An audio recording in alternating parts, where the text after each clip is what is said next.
No, we're not talking red chips. We're not talking yellow chips. We're not talking green chips. We're talking blue chips. What is up, everyone, and welcome back to another episode of Tin Invest, where I'm your host, Jimmy Bishrat. Now, I know I've been gone for a little while, and that's just because I took a week off to study for a Series 65 exam. Then it was Christmas time. Then it was New Year's. We're taking over a new family business. There's just a lot going on. But nonetheless, I'm not gone. I'm still going to be here. I'm still going to be making videos and putting out content. I actually took the last couple weeks and I did put together like 3 or 4 pre-recorded videos I'm going to be dropping within the next month or two. And honestly, some of them are pretty interesting. One of the videos on a company that a commenter put below. Another video is on my top ETFs. And this one's on my top 5 blue chip stocks. So today we're getting into what I like to call, no, not FANG, but DAFT. DAFT is an acronym that I came up with for my pretty much 5 favorite blue chip stocks. These stocks are what hold a pretty big portion of my Roth IRA, which I kind of consider my blue chip portfolio. Now, before we get into this video, I need to make it as clear as possible that I am not a financial advisor and this is not financial advice. Okay? Cool. So, let's begin this video by inserting the D. Disney. Now, if you've already seen my Disney breakdown that I posted a couple weeks ago, then skip this part. I'll even put a little timestamp right here, which you could skip to, or check out the chapters below and it'll get you to the next part. But if you haven't seen it, well then, I don't think people realize how big Disney actually is. Disney is an entertainment monster. It's honestly mind-blowing when you really look into it. Let's start with the obvious. Disney dominates the box office, from new movies like Frozen's down to the classics like Lion King getting remade, Nemo getting a prequel, and Buzz Lightyear getting his own movie. Oh, and let's not forget to mention the new Star Wars or Marvel movie that breaks a box office record each time it's released. A fun fact, by the way, in August of 2009, Disney bought Marvel Entertainment for $4 billion, and they have already made over $18 billion in global box office. But the best part is, Disney can create endless content with both Star Wars and Marvel. Okay, so now we move to the TV side of things. Disney is a lot more than just Disney Channel. They own A&E, FX, NBC, ABC, Fox, National Geographic, and the ESPN. But cable is dying, streaming is the future. Well, guess what? Disney owns Hulu, one of the most prominent streaming companies. And remember, I just said they own the ESPN, which means they own ESPN Plus, one of the most prominent sports streaming applications. And a major pro for ESPN is they have the rights to the UFC pay-per-view events. So if you want to watch a UFC pay-per-view event, you need ESPN Plus. Still, ESPN Plus, partial ownership of Hulu, that's not enough to actually compete with Netflix. Well, we're forgetting to mention everyone's new favorite streaming platform, Disney Plus, which blew out the expected users, and honestly, it makes sense. Disney has one thing that Netflix is struggling to come up with, and that's established content. Disney has the luxury of owning the rights to some of the best kids movie characters of all time. So they can now make endless shows. For example, Monsters at Work, a Monsters Inc. spinoff. So kids obviously love it. And Disney also can do the same thing with Star Wars and Marvel. That way they can appeal to the older crowd as well. Disney literally can just create a spin-off series with one of the characters, throw in some Easter eggs, and boom, people are making Disney Plus accounts to watch it. AKA, kind of like what happened with The Mandalorian and Loki. It's crazy. I've been talking for this long, and I haven't even mentioned the physical side of Disney, such as their worldwide theme parks, their Disney hotels, and Disney cruises. It really seems like Disney does just about everything. I mean, did you know that they own GoPro and they also own the online kids game Club Penguin? Now, I'm certain that I may have left out a company or two, but the point is, Disney is a literal beauty of a stock and a beast of a company. Okay, next up, we have the A's. Let's start with Apple. Apple is just so freaking good at what they do. And I mean, I can almost guarantee that you have at least one or two, or I mean, maybe even three Apple devices in your house. Like, Apple has made their way into everybody's lifestyle at this point. And that really doesn't look to be going away anytime soon. Now, if you knew me growing up, I was always a big Samsung guy. And that's because Samsungs were just ahead of the game. I mean, they had Apple Pay, or what they called Samsung Pay, and even Face ID back in like 2013. But one thing Samsung didn't have was that freaking blue messaging. I'm almost convinced that there's some sort of psychology with the green versus blue messaging. And at the end of the day, it was what eventually convinced me to get an iPhone. From that moment, all the other products pretty much just followed. I mean, why would I buy a random tablet when my iPad can connect with my iPhone? And why would I get a Windows computer when I can literally use my iPad as a dual monitor with my Mac laptop? So like they've made themselves the omni-channel approach to all their products. They've nailed it. So now that Apple's pretty much got us all hooked to their products, their next goal is to get us to want to continue upgrading. Now, Apple took a page straight from Henry Ford's book with this one. They pretty much make minor upgrades, making slight style changes, adding a color here and there, and boom, people are buying it. I mean, think about it. Apple increases their battery life. They upgrade the camera slightly. They make it go from being square to round edges. They add a new color, and people are literally rushing to pre-order the new devices. Now, this idea, this concept is what drove 14-year-old me absolutely crazy, but it's also what's driving the 22-year-old me to investing in Apple. And then to add to this, you have the so-called conspiracy, not so conspiracy theory of planned obsolescence, where in summary, Apple lifespans their devices to, let's say, make the battery life get worse, the phones begin to bug out slowly, and essentially drive you to buy a new one after a few years. And well, from what I've seen, it's working. Like, perfectly. Okay, now time for the next A. Amazon. Amazon is just the company that keeps on getting bigger. I remember the first time I used Amazon, I bought a pair of blue and red, those 3D like throwaway glasses to play Madden in 3D. I remember being kind of sketched out when I went on the site, but I equally remember how efficient the process went and how reliable Amazon began to look to me.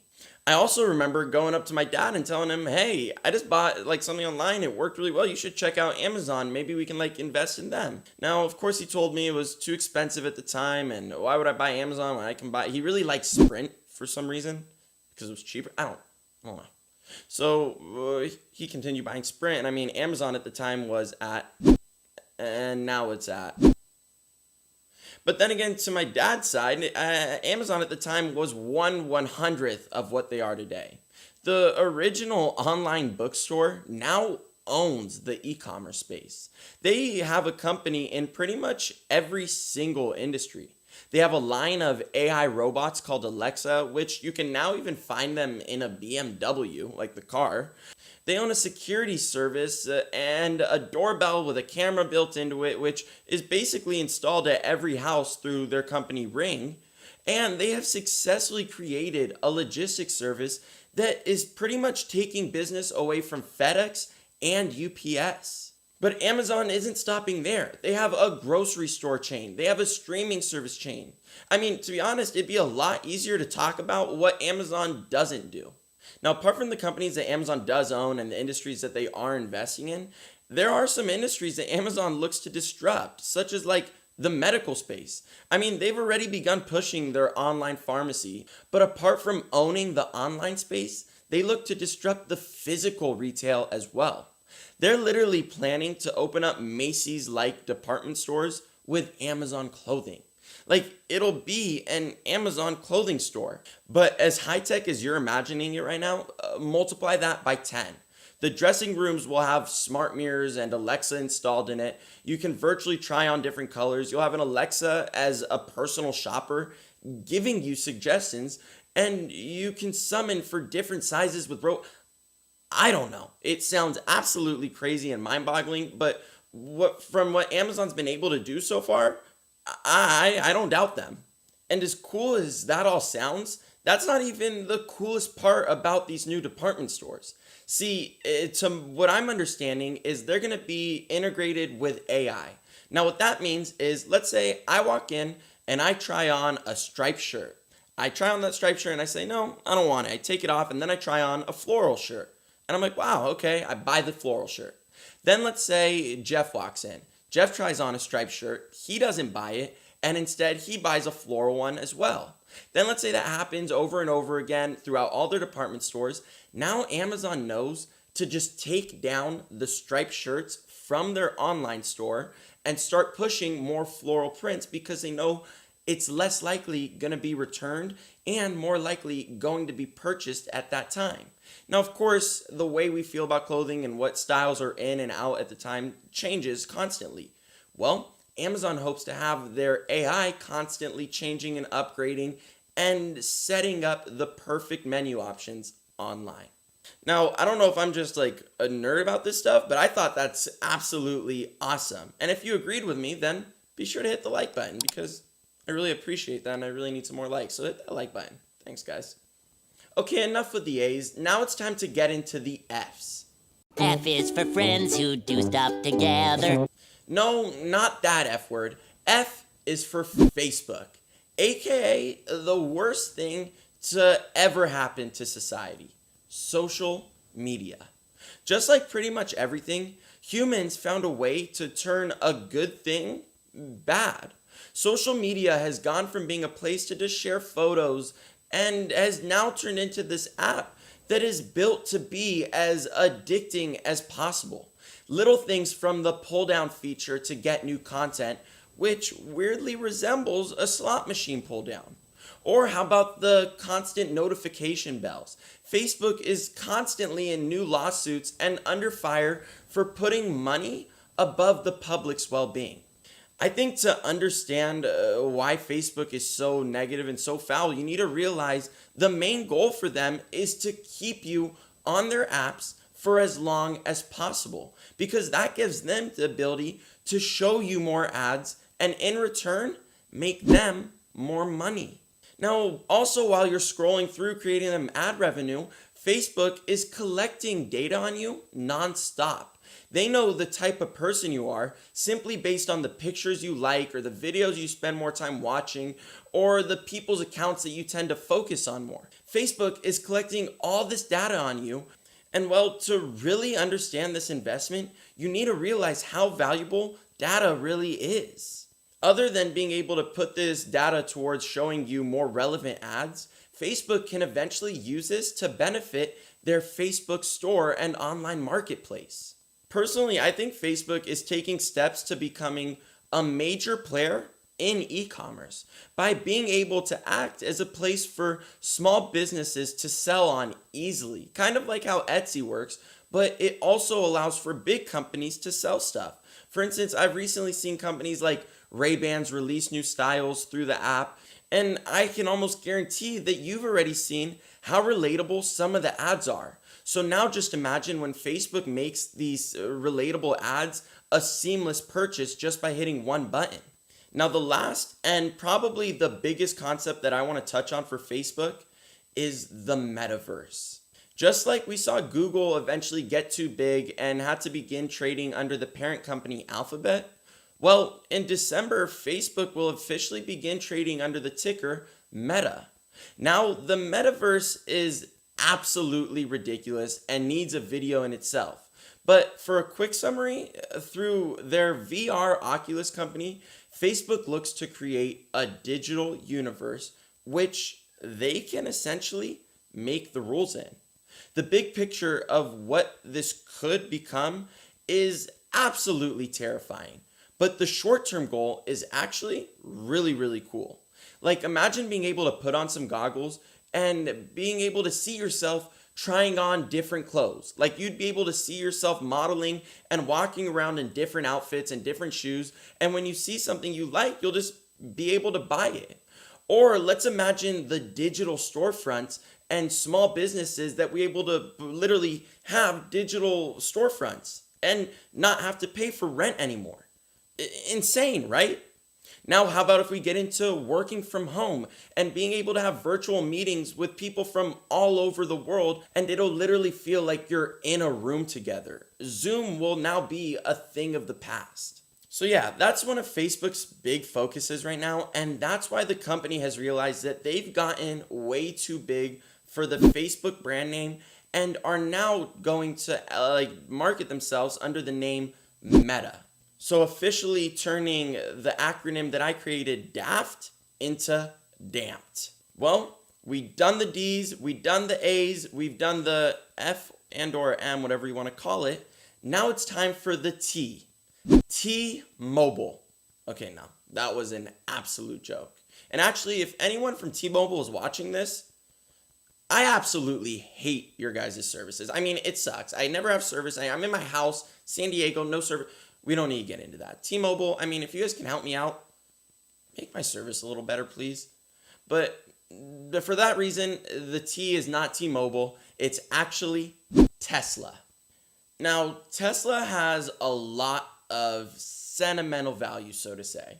See, when I was in the 7th grade, I got invited to a science fair for my academics achievements at the time. And at this event, there was a stand set up with this model of a car that's fully electric. I remember the rep in front was telling me how it's going to be able to drive itself. It has a giant touchscreen in the middle. He was just telling me all this wild stuff. I mean, remember, I'm this 14-year-old kid. Teslas were not even a thought in mind. I remember going home telling my dad, like, hey, this guy told me that they're going to be everywhere on the streets in the next 10 years. He's telling me it's going to take over gas. Like, it's the future, blah, blah, blah. Maybe even looking at investing in this company. Of course, my dad turned that idea down real quick because, one, he owns a gas station, and two, because he's not much of a risky investor, so to say. And I don't blame him for that. But again, that rep told me that in the next 10 years, I'm likely going to see this car everywhere. And what do you know? About 10 years later, in my state at least, I see this car pretty much at every turn. But notice that I just said in my state. See, I definitely don't think Tesla has yet to even scratch the surface on its full potential at all. In California, yeah, you see a Tesla almost every turn, but when I went on a road trip to Mount Rushmore last summer, I noticed that Teslas were nowhere to be found in comparison to, let's say, California. I feel that I personally have had the advantage of seeing my state evolve, and I'm excited to see the company evolve in all 50 states in the near future. I think one of the biggest misconceptions when it comes to Tesla, and you've probably heard this before, it's when people say, oh, they're way too overvalued for a car company, this is ridiculous, blah, blah, blah.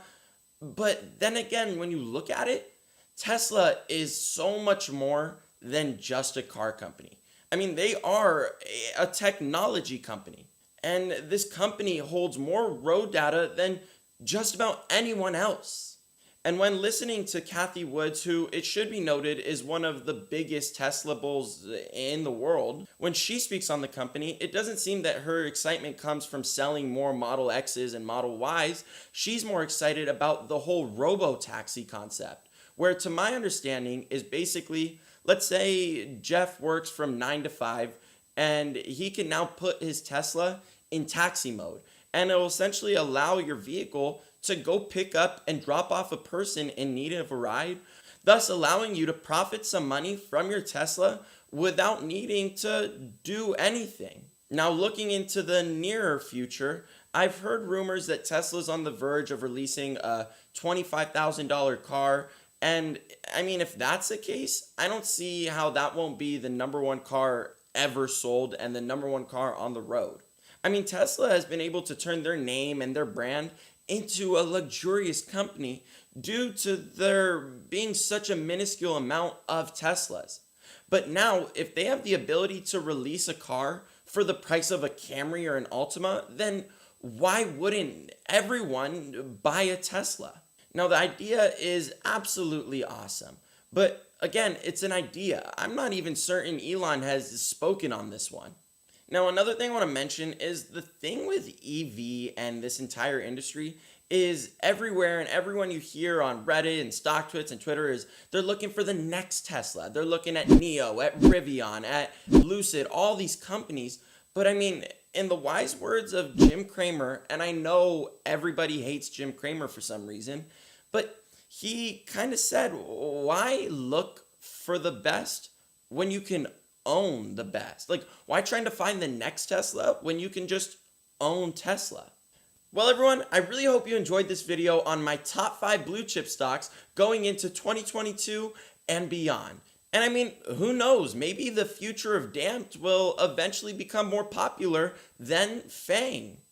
Anyways, if you haven't already liked this video, please be sure to do so. And if you can, leave a comment on some content or like a video idea that you would want to see. Again, my goal for 2022 is to be as interactive with my viewers as possible. I want this channel to be as beneficial for everyone. And to do so, I need to know what you, the viewers, want. So please don't be shy to comment. And well, let's make this year a great one. And lastly, and most importantly, always remember, the time is now.